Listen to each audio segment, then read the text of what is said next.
diferentes cultivos, fincas mixtas de banano, plátano, mezcladas con forestales, café y cacao, y agricultores del Amazonas que lo que hacen es replantar, cortar el bosque, poner plantas, explotarlo y mudarse, pero también mudan todos los problemas con esto.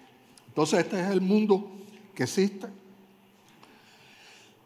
Ahí tienen todos los genotipos que existen de banano, los diploides, triploides Cavendish, triploides del grupo de Gros-Michel, el grupo Ibota de Yangambi kilómetro 5, los Silk y Prata, Mysore, Emisor, Pisan-Ceilán, Manzano, los plátanos, el grupo Violena, que está el Isla Blanca, los blues y Pisan Aguac, que se cultiva en muchísimos lugares, sobre todo en Asia, y son muy populares. Ese es el mundo de las musáceas y cuando nosotros hablamos de enfermedades tenemos que tenerlo en cuenta todos ellos. Aunque el gran negocio está en los Cavendish y plátanos. Aquí tienen toda esa fruta, solo en forma de introducción, y todos juegan un rol en la epidemiología de las enfermedades.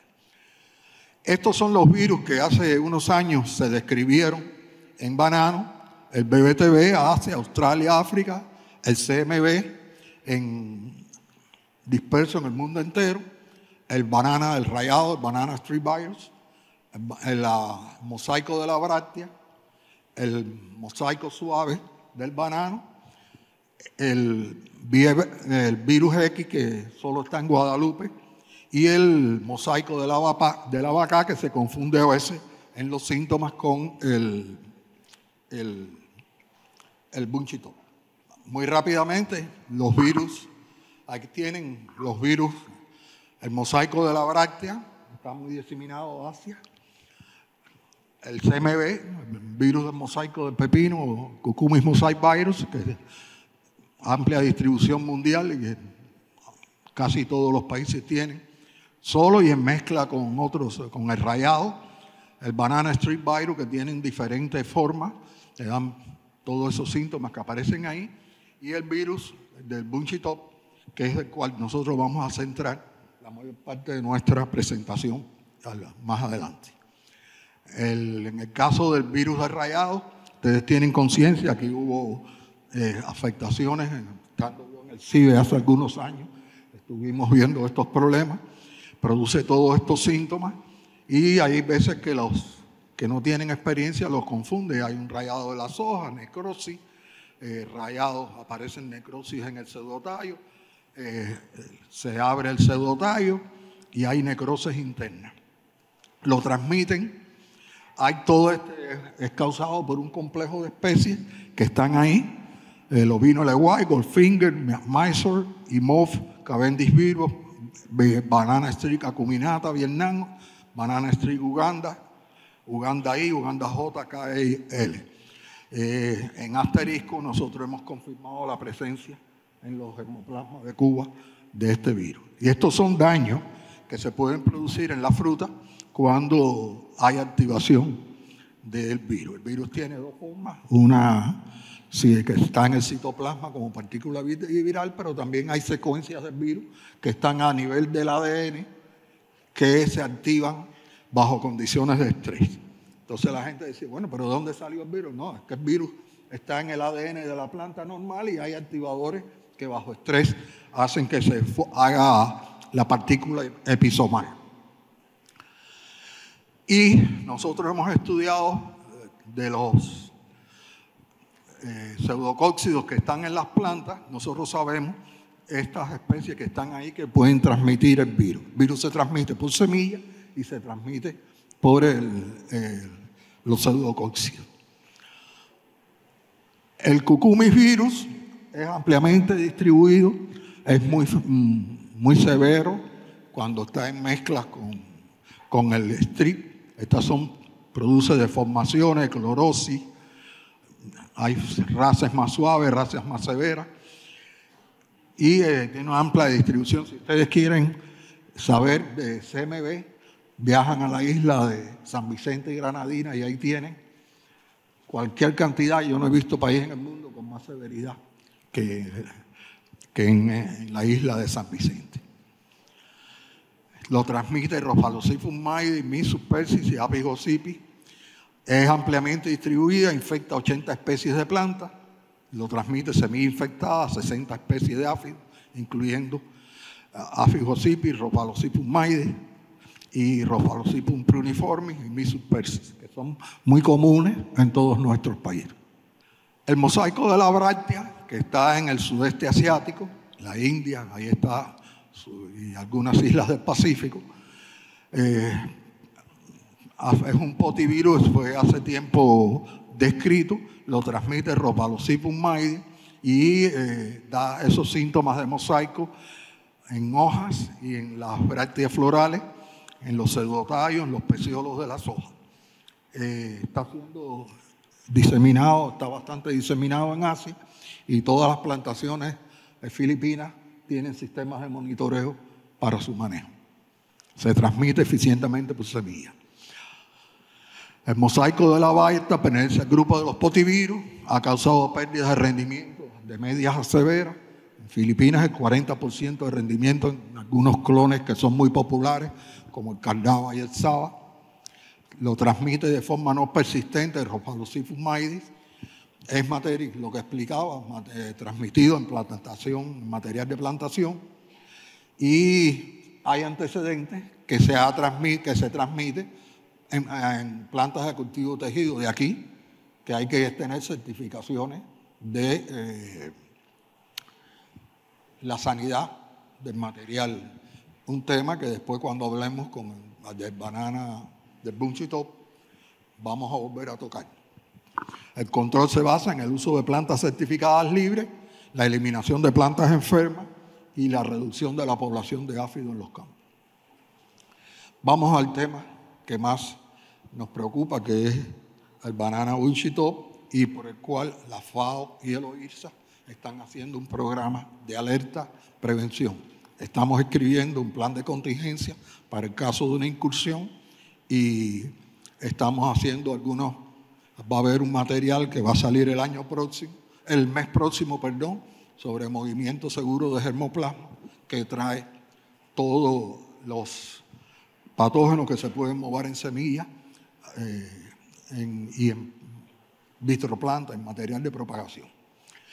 El Bunchy Top, los primeros síntomas que se pueden observar después de la transmisión generalmente aparecen en la segunda hoja. Nosotros hemos tenido la posibilidad de verlo en varios países de África. Lo vi en Camerún, lo vi en Angola, lo vi en Guinea Ecuatorial, lo he visto en Sudáfrica y lo he visto en Mozambique. Y entonces, bueno, ahí tienen, estos son los, en Davao, en Filipinas. Todas estas fotos son de una visita mía a fincas de Davao, en Filipinas. Hay un sistema de rayas que aparecen en la segunda hoja, generalmente, que es como un código Morse. Hay rayitas cortas y largas, que pueden estar en la segunda hoja, en el peciolo. Es curioso porque cuando hay los primeros síntomas, en colones que tienden a presentar choking, el gran enano, aparecen estos síntomas que pueden ser confundidos para las personas que no están familiarizados con un caso de choking por temperatura, por agua, etc. Después usted va y ve la hoja y lo confirma. Estas son fotos de una plantación de Cavendish en Davao. Hay rayas en las hojas y después unas hojas erectas. Hay un acortamiento de la secuencia de salida de hoja, de la distancia de la salida de hoja, y una deformación completa que las plantas toman esta característica. En Australia causó entre 1922 y 1926 más de un 90% de pérdida de la producción bananera. Pakistán, más 55%. En África subsahariana 70-90%, en Nigeria 50-90% de pérdidas en área afectada. Nosotros, como lo que queremos es sensibilizar, vamos a ver cómo han sido las pérdidas en numerosos países para que se den cuenta que donde quiera que ha estado ha causado grandes daños. Los síntomas distintivos: primero síntoma, muchos cultivares, como estaba diciendo, en vez de la hoja seca y mejora tras luz, rayas verdes en los peciolos, rayas verdes o puntos en las venas, hojas erectas, quebradizas, márgenes cloróticos y doblados hacia arriba, enanismo y aspecto de roseta. Las plantas producidas con material infectado desarrollan síntomas en todas las hojas, son muy enanas y no producen racimo. La mayoría de las plantas mueren, no producen racimo o mueren el ciclo en curso de la infección o en los años subsiguientes. Producen racimos cortos, deformados, con estrías verde oscuro en el extremo de las brácteas.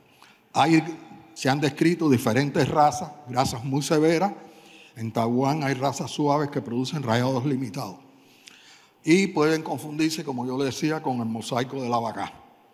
Y para los ojos, con deficiencias en sus etapas iniciales.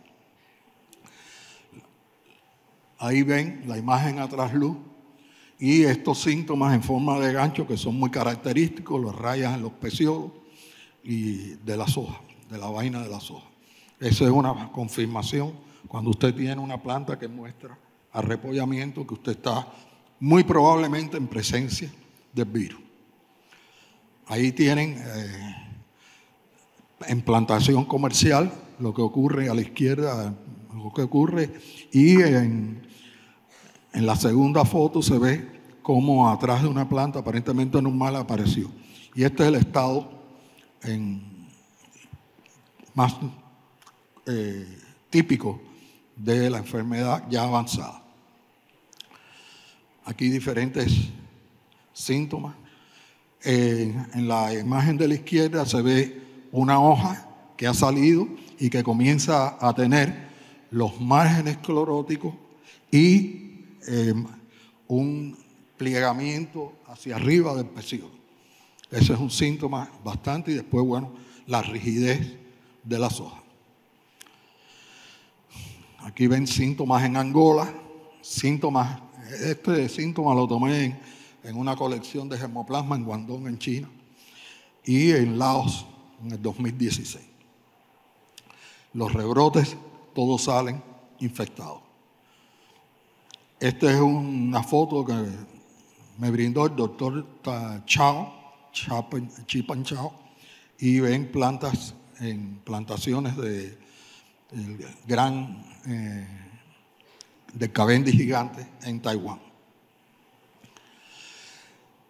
Esta ha sido la distribución y los reportes históricamente del BBTV. La primera información no quiere decir que ese sea, probablemente haya estado anteriormente. Todos los años que están ahí son los reportes oficiales, no quiere decir que sea el momento en que apareció. Fiji 89, Australia en el 13, Tonga 26, Tuvalu 26, American Samoa en 27, las Islas Wallis en el 33, Guam en 50, Kiribati en 60, Hawái en el 89, Nueva Caledonia en el 2001. Fíjense la progresión. Hawái en el Iconias en el 2017. Tahití no tiene fecha exacta, pero lo hicieron los mismos. Doctor Masi lo hizo en Australia.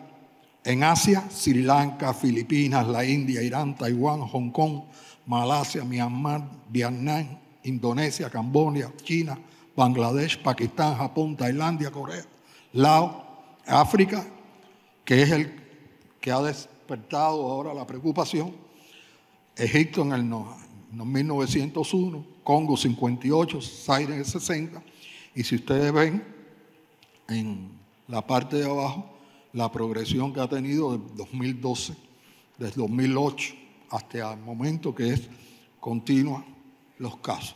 Casi todos los casos son por movimiento de germoplasma de plantas infectadas. Esta es la distribución actual del virus, y Nuestra preocupación es en el 2004, a finales de los 90, yo estuve trabajando con los grupos de compatibilidad vegetativa de Fusarium cubense, con un proyecto de INIVAP, y el doctor Richard Markham y el doctor Franklin Rosales, que eran Richard Markham era el director general de INIVAP, y Franklin de la red latinoamericana, me pidieron que hiciera la apertura del Congreso de INIVAP en 2004 en Oaxaca, con una charla sobre todo lo que sabíamos sobre la Machitepo fusarium, porque en aquel entonces habían decenas de artículos sobre cigatoca negra y el mar de Panamá o fusariosis había sido totalmente olvidado.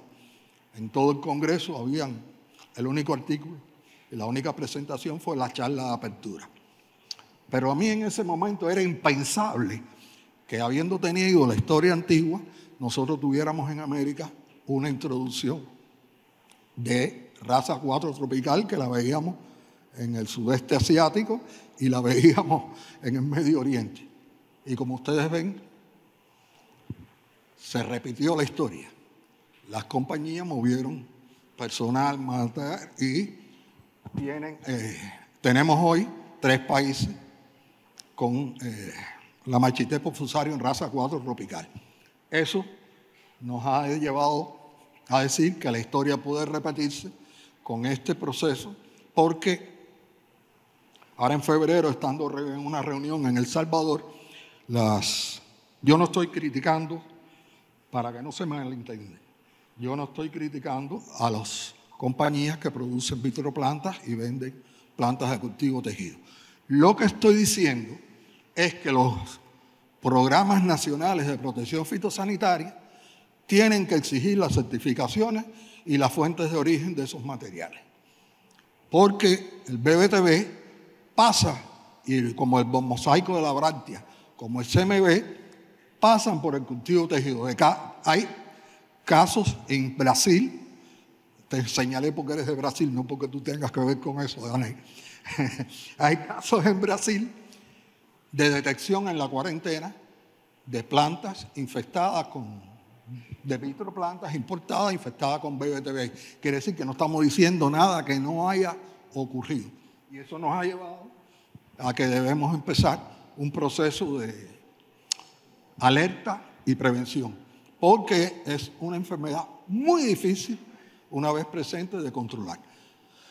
Las compañías bananeras es más fácil, pero este no es un problema, como van a ver adelante, solo del Cavendish y de las compañías bananeras.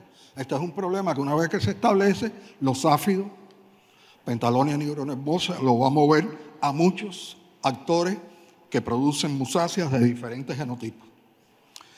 Esta es la cronología actual de dispersión en África: Egipto en 1920, el Congo en 1958, Guinea Ecuatorial, que nosotros estuvimos trabajando, apoyando el desarrollo de la sanidad vegetal con un proyecto de FAO, lo vimos en varios lugares. Congo y Ruanda en el 87, Burundi en el 87. ¿Qué pasa? Ok.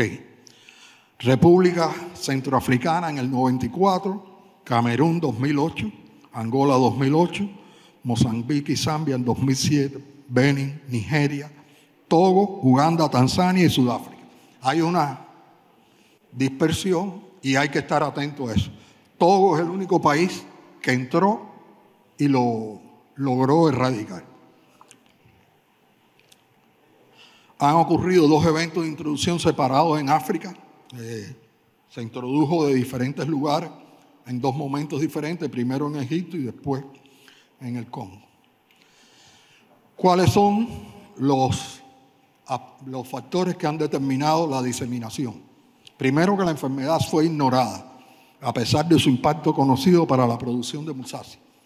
Yo tengo un gran amigo aquí que, cuando llegué le dije, voy a hablar un poco de BBTV, dice, aquí el problema es el robo de racimo. ¿Cierto? Pero eso me llamó la atención, de que no hay una percepción de que esto puede ser un gran problema. La falta de alerta sobre la enfermedad, que es lo que estamos tratando ahora de cubrir con documentos técnicos, con desarrollo. Relación a los síntomas, los característicos, los estados primarios, enmascaramiento de la atención. Mucha confusión con deficiencias nutricionales. Retraso en la detección, en algunos casos 5 años después de su introducción. La alta presión de infección en los campos afectados. Rechazo a la erradicación. El rechazo a la erradicación tuvo un problema. En Australia, en New South Wales,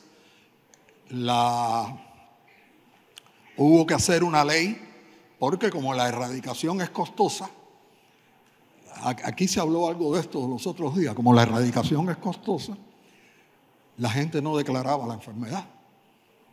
Y entonces eso creó una gran epidemia, las pérdidas en New South Wales fueron cuantiosas, hicieron una ley de declaración obligatoria y de unas penalidades bien altas para lograr que se lograra incrementar la llama. Ese bombillo es Ok. Que se lograra incrementar la detección, la forma de detección. El otro problema es los orígenes del material de plantación. Alrededor del 95% del material de plantación tiene su origen dentro de las comunidades. Este es el problema más grave de África. Los productores se pasan los materiales. Por supuesto, el nivel de conocimiento no es el mismo que tenemos actualmente aquí en América. La falta de acceso a materiales de plantación. No hay programas que le permitan facilitar y la falta de financiamiento para las acciones de control químico de las plantas, erradicación de las plantas y control químico del vector. ¿Cuáles han sido los impactos? Las plantas infectadas generalmente no producen racimo. Ese es un hecho. Cuando se utiliza material de plantación enfermo, más que el 20% de las plantas usualmente muestran síntomas en el primer año y después las pérdidas alcanzan entre 90 y 100% en los rebrotes en los años siguientes. La transmisión por hijos de multiplicación y plántula de cultivo de tejido implica que la vigilancia y prevención puede ser, involucra diagnóstico y son costosas. Cuarentena de posentrada prolongada porque los síntomas no aparecen enseguida. Los síntomas demoran hasta 45 días en expresarse en plantas que están infectadas y que se llevan al invernadero. La producción de plantas in vitro requiere de diagnósticos efectivos al inicio del programa de propagación y frecuentes en la etapa de vivero, porque al haber áfidos que pueden ingresar, usted tiene los viveros, usted hizo su diagnóstico primero, pero hay que confirmar que durante la etapa de producción de vivero no han habido infecciones. Y se considera una amenaza a la industria del cultivo de tejido. Hoy lo ven como un problema. La transmisión por el Pentalonia nigronervosa es eficiente y los procedimientos de erradicación para lograr una eficacia alta tienen que contemplar eliminar el insecto y por tanto son difíciles. Y la erradicación total de campos perennes es muy laboriosa y costosa y ha sido poco adoptada y practicada. Esto ha dado impactos de diseminación. En Fiyi, donde se tiene el primer reporte de la enfermedad, la producción disminuyó en 778.000 racimos de 1892 a 114.000 en 1895. Arrasó, como yo les explicaba, la industria bananera de Australia durante el periodo 22 al 26. El 90% del área de cultivo de plátano de New South Wales quedó fuera de producción y en el sur de Queensland el número de plantaciones se redujo en un 96%. Estoy hablando de los impactos porque quiero llevarles a ustedes que este es un problema muy serio. El primer informe transfronterizo en África fue en Egipto en el 20 y en la República Democrática del Congo en los 60. Una sola introducción en el Congo originó una pandemia al distribuirse a Ghana, Angola, Zimbabue y Tanzania, por no tener medidas adecuadas de control. El primer brote en Malawi, a mediados de los 90, afectó 3.500 hectáreas, en una completa destrucción de la producción, alrededor de 800 hectáreas. Más del 50% de la producción de la República del Congo, Gabón, Malawi y Burundi, fue afectada. y se redujo un periodo de explotación de la finca de 10 a 2 a 3 años. Fincas que duraban 10 años tuvieron que empezarse a demoler cada 2 o 3 años. Y así sucesivamente ahí, por ejemplo, en Nigeria se informa pérdidas de producción entre 50 y 90%. Yo participé, el CGIAR, el Centro de Agricultura Internacional, que es lo que organizó el Instituto de la Papa, el Instituto del Arroz, y al cual pertenece Biodiversity International, organizó en el 2013 en Kampala, Uganda, un programa llamado RTV, que se hicieron reuniones para precisar las prioridades de investigación en bananos por Biodiversity en los próximos años a partir de ahí. Y se identificó como una de las prioridades el problema de lograr BBTV una solución para la producción agrícola. Quiere decir que un gran grupo de expertos de Asia, África y América Latina llegamos a la conclusión que esto era entre los problemas que debían ser enfocados en el futuro en materia de investigación. Vamos a hablar ahora un poquito del virus. Quiere decir, tenemos un virus que se está diseminando, que se ha estado diseminando por material de plantación y por áfidos en menor escala, pero a gran distancia por material de plantación, con impacto económico muy severo donde quiera que ha aparecido. Este es el mapa genómico del BBTV. El BBTV es un virus de doble cadena, tiene 6 componentes, un componente DNAR1, un componente DNAS, DNAM, DNAC, DNAN y DNAU3. Es una sola cadena circular de 6 componentes que tiene todos esos. Y cada uno de esos componentes tiene una función en la infección y la replicación. Todos comparten 2 regiones conservadas, una principal y un bucle de tallo, y se reconocen en base a la secuenciación del ADN. Los sistemas diagnósticos que hoy se han desarrollado por PCR es para detectar algunos de esos componentes que tienen que ver con la patogenicidad. El DNAR codifica la proteína que inicia la replicación, es uno de los más importantes porque con lo que se ha visualizado el desarrollo del sistema diagnóstico. El DNAS codifica la proteína de la cápside, se localiza en el núcleo de la planta. El DNAM codifica la proteína del movimiento involucrada en el movimiento de célula a célula del virus. El DNAC codifica la proteína que tiene que ver con el ciclo celular. El DNAN codifica la proteína transportadora del núcleo, se localiza en el citoplasma. Y el DNAU3, su función permanece desconocida. Además, hay alfa satélites de función desconocida hasta el momento. No se ha podido determinar cuál es su función en el virus. Se han reportado reacciones hay un gran número de reacciones para detectar el virus. Nosotros, en el programa de cuarentena, no quiere decir que los demás lo asuman, hemos decidido utilizar estas reacciones que permiten evidenciar los 2 grupos de virus que están descritos y son bastante eficientes. Y están localizadas para la detección del DNAR. Ahí está. Aquí está yo les estoy brindando aquí el programa de la PCR. Los que quieran lo pueden después. Yo sé, con mucho gusto se los termino. La epidemiología. ¿Qué pasa? Ok. A larga distancia, movimiento humano de material de plantación infectado. A corta distancia hay 3 vectores.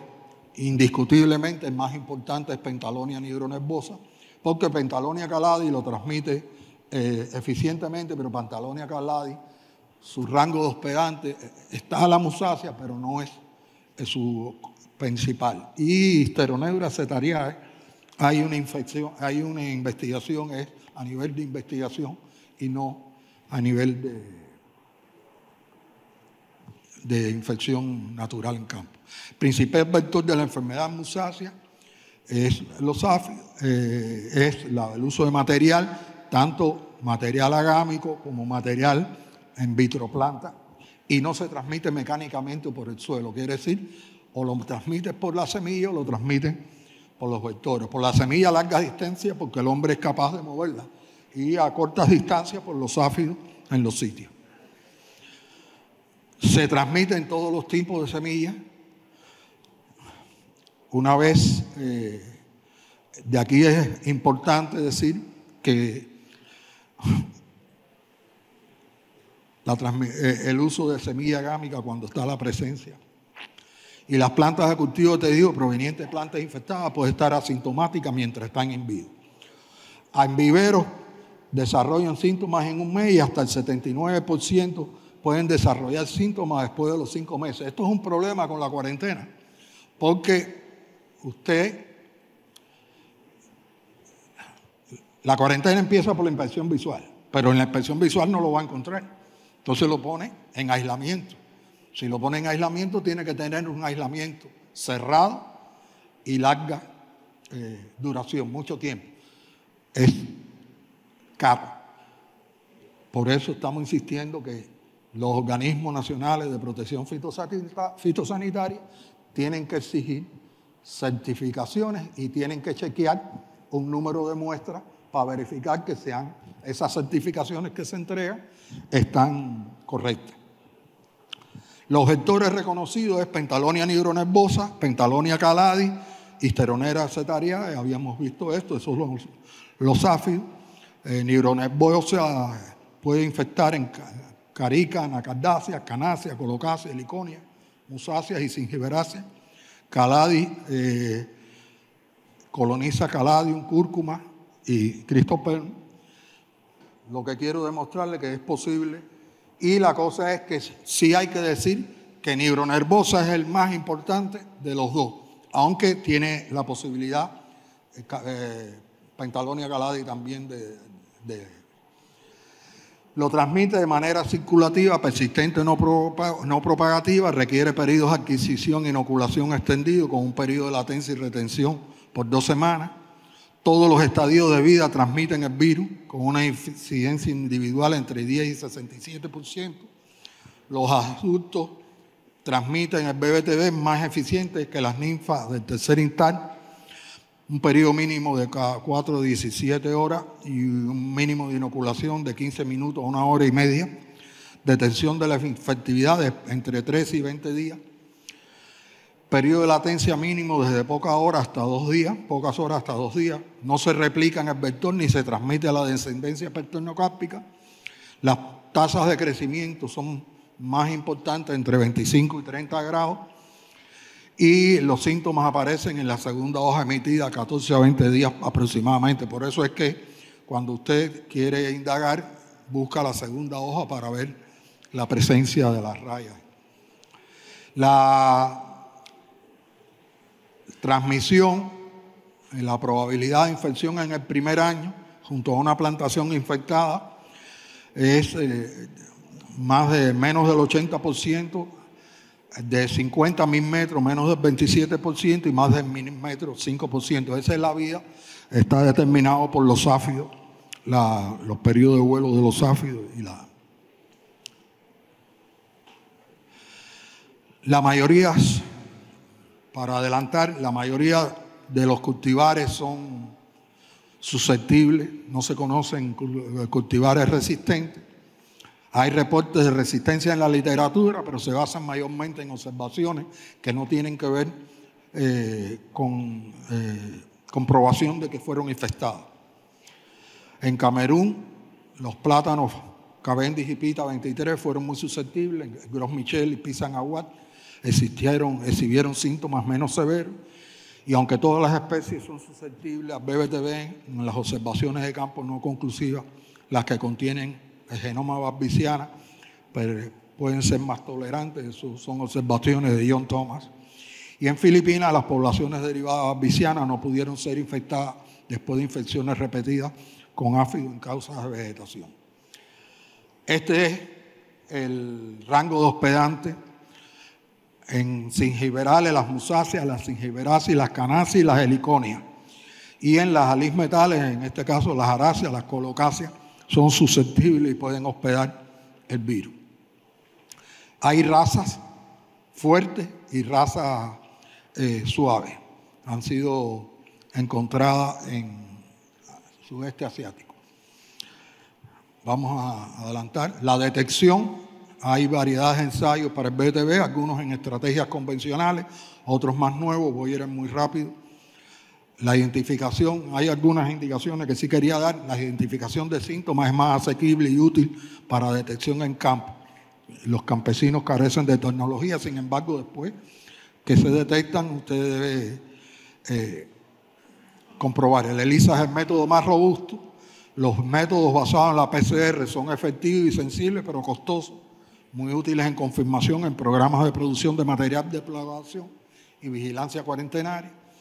El LAM es más amistoso para su uso en campo, pero su uso es también costoso. Y el diagnóstico en campo, apoyado con láminas y cartas con síntomas desarrollados por expertos y métodos basados en captura de imágenes, se han sido utilizados. La muestra debe tomarse de la nervadura central, lámina de la hoja, pseudotallo, meristema durmiente, tallos de racimo, brácteas, piel del fruto y la hoja precedente a la primera hoja sintomática. Estas son muestras tomadas en la tercera hoja más joven abierta. Ahí están diferentes sistemas diagnósticos, ELISA, anticuerpos policlonales y monoclonales. Las reacciones se ejecutan de acuerdo a indicaciones del fabricante. El ACDIA, hay todas esas disponibilidades de sistemas diagnósticos. Son una alternativa sensible las PCR para la detección de BBTV. En plantas inoculadas por el virus puede ser detectado después de 12 a 25 días, dependiendo del genotipo. Existen cebadores para los componentes del 1 a 6, como yo había explicado. La PCR de tiempo real y el LAM son métodos muy buenos para la detección rápida.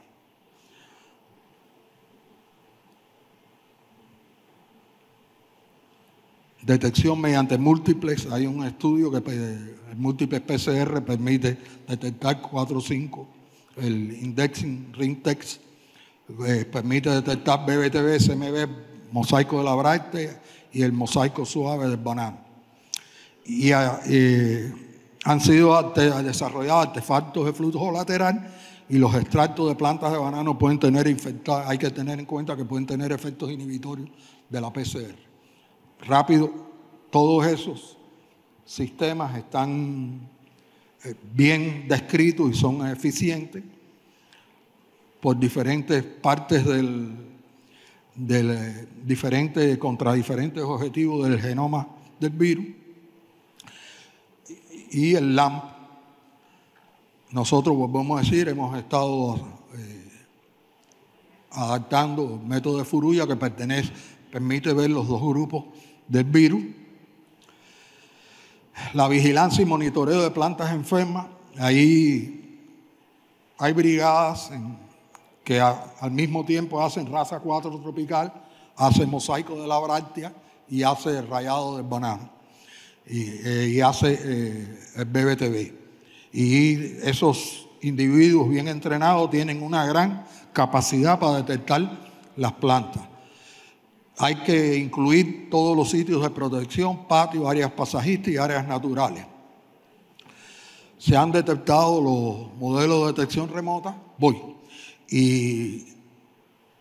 Voy rápido para la prevención, cuarentena y regulaciones, capacitaciones y alertas, vigilancias y encuestas, epidemiología y ecología, monitoreo y saneamiento, utilización de material de propagación sano, biocontrol y resistencia. Esas son las opciones.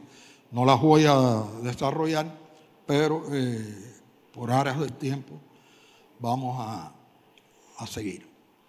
El monitoreo, personal entrenado, una vez que el BBTV esté presente, los sistemas de monitoreo y erradicación deben establecerse a nivel regional y el monitoreo de los campos debe ser hecho cada 2 o 3 semanas para el control de AFI y de la erradicación de plantas enfermas. El programa de control incluye cada 4 semanas, 4 hojas, inspecciones dirigidas a reducir las áreas infectadas y focos calientes. Las plantas de 4 semanas, una inyección de glifosato, insecticida, nicotinoides en invierno. En el verano, después de la inyección del glifosato, sigue la transmisión por el virus, por lo tanto, hay que hacer unas aplicaciones de insecticida. La destrucción de plantas se hace antes de destruirlas, enterrar las plantas infectadas, se debe pegar con insecticida sistémico, permitir el escurrimiento de las pejadas de los higos, y los tratamientos folares nos dan completa protección. Una semana después del tratamiento, inyectar la planta con glifosato y 3 o 4 semanas posteriores destruirla. Este es un campo en Sudáfrica que no recibió ninguna medida de control, totalmente destruido por la enfermedad. Nosotros acabamos de terminar este libro que está saliendo, va a ser el mes próximo liberado por OIRSA. Es una actualización de los métodos, están todas las descripciones de todas las enfermedades transmitidas por germoplasma, por material de plantación, su descripción y sus sistemas diagnósticos. Y nosotros no vamos a decir los comentarios finales, ya lo hemos visto en aras de... Solo quería decirles esto: aquellos que no recuerden el pasado están condenados a repetirlo. Es así, pasó con el Rasa 4 tropical y puede pasar eso, está en nuestras manos, que eso no suceda. Nosotros no queremos dejar todo lo que sabemos de BBTV, que ha sido bastante, son gracias a estas personas: Chin Pinchao, Gus Molina, Noel Perpetua del DOL Internacional, Emil Fabregat y Mauricio Madrigal, la doctora Elise Yoste y Altus Villó, y el doctor Chun Yun Lee del Instituto de Frutales Tropicales de Guangdong. Con ellos hemos estado trabajando mucho tiempo en la preparación de estos materiales. Y nosotros, por último, queríamos invitarlos del 14 al 17 de octubre. Tenemos un congreso internacional organizado en Varadero y va a haber un simposio sobre Rasa 4 tropical y BBTV. Altus Villón va a dar conferencia y hay un grupo de speakers que va a trabajar en eso. Esas son las temáticas y gracias por su atención.